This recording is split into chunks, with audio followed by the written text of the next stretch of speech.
प्रजापक्ष मराठी निर्भीड पत्रकारिता, बातमी जी परिणाम घडवते.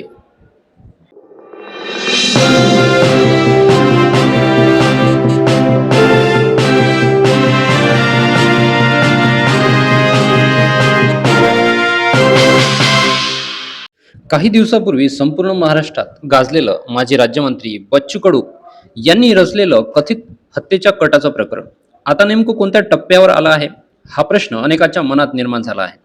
भाजप आमदार प्रवीण तायडे यांचे चुलत भाऊ अभिजित तायडे यांनी चांदूर बाजार पोलीस ठाण्यात तक्रार दाखल करत राजकीय वैमनस्यातून आपल्याला अपघाताचा बनाव करून जीवे मारण्याचा कट रचल्याचा आरोप केला होता.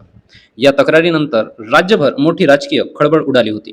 या प्रकरणात चांदूर बाजार पोलिसांनी बच्चू कडू, त्यांचे निकटवर्तीय शुभम उर्फ गोलू माहोरे आणि इतर संशयितांविरुद्ध भारतीय न्याय संहितेच्या कलमांतर्गत गुन्हा दाखल केला होता. तक्रारदारांनी पोलिसांकडे कथित ऑडिओ क्लिप असलेला पेनड्राईव्हही सादर केला होता. या ऑडिओ क्लिपमध्ये गंभीर स्वरूपाचे संभाषण असल्याचा दावा त्यांनी केला होता. मात्र या ऑडिओची सत्यता निश्चित करण्यासाठी ती फॉरेन्सिक प्रयोगशाळेत तपासणीसाठी पाठवण्यात आली होती. सामान्यतः अशा प्रकारच्या डिजिटल किंवा ऑडिओ फॉरेन्सिक तपासाचा अहवाल प्रकरणाचे स्वरूप, प्रयोगशाळेवरील कामाचा ताण आणि तांत्रिक तपासणीच्या प्रक्रियेनुसार काही आठवड्यापासून ते काही महिन्यापर्यंत लागू शकतो. त्यामुळे अहवाल येण्यास विलंब होणे ही असामान्य बाब मानली जात नाही. मात्र या प्रकरणातील फॉरेन्सिक अहवालाची सद्यस्थिती काय आहे याबाबत अधिकृत माहिती अद्यापही समोर आलेली नाही.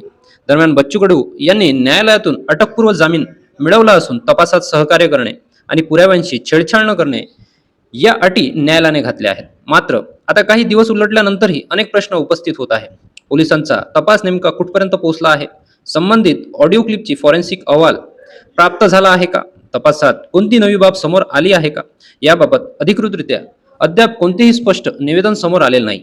याचबरोबर आणखी एक महत्त्वाचा प्रश्न उपस्थित झाला आहे.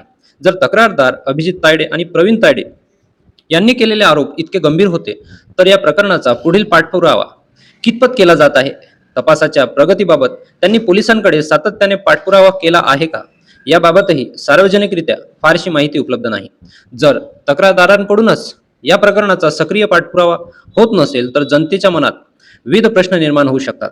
अर्थात याचा अर्थ आरोप खरे किंवा खोटे असल्याचा निष्कर्ष होत नाही. या प्रकरणातील सत्य काय आहे हे केवळ पोलीस तपास, फॉरेन्सिक अहवाल आणि न्यायालयीन प्रक्रियेनंतरच स्पष्ट होणार आहे. दुसरीकडे बच्चू कडू यांनी सुरुवातीपासूनच आपल्यावरील सर्व आरोप फेटाळले असून हा राजकीय सुडातून रचलेला कट असल्याचा दावा त्यांनी केला आहे. आता या गाजलेल्या प्रकरणात फॉरेन्सिक अहवाल कधी येतो, तपासाला त्यामुळे कोणती दिशा मिळते आणि पोलीस पुढे कोणती कार्यवाही करतात याकडे संपूर्ण महाराष्ट्राचे लक्ष लागले आहे. निर्भीड पत्रकारितेसाठी फक्त प्रजापक्ष मराठी चॅनलला आताच सबस्क्राईब करा.